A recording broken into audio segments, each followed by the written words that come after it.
was as entrepreneurs, we are all so used to being the whole and soul of the company, doing everything. We are the paper pushers, we are the guys with the government, we are the finance people, we will manage the logistics. If some shipment has not gone, we'll jump in and manage the shipment. We are so used to it, to fixing everything and being there for everything, that I think often we don't realize our own inherent weaknesses or what we're not able to do.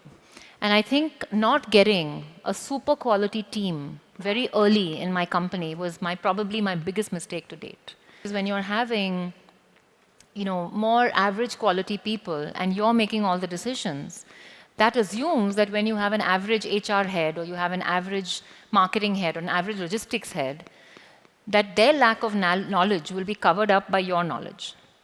But we're not experts on everything.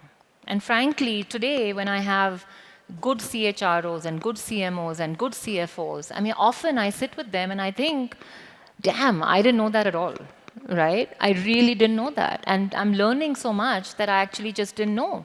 And actually, it was my bad decision making that landed us many times in trouble because I didn't know better, because I wasn't an expert on the subject. The one thing, if I could do differently, would be to hire and build that really high quality team very early on, which would have allowed the organization to grow much further by today. The same way, I think with organizations, our role as entrepreneurs need to keep changing.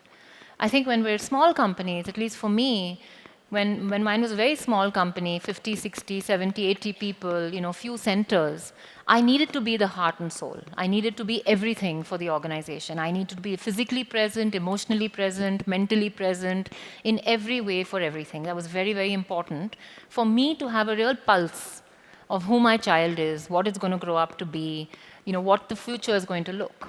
But as it became a medium-sized organization, I think the only evolution possible was for it not to be only influenced by the mother, but to let it be influenced by the grandfather and the father and the chacha and the mama and the kaka. Basically allow other professionals or other people in the organization to influence it, so it can grab from me and from them the best things possible.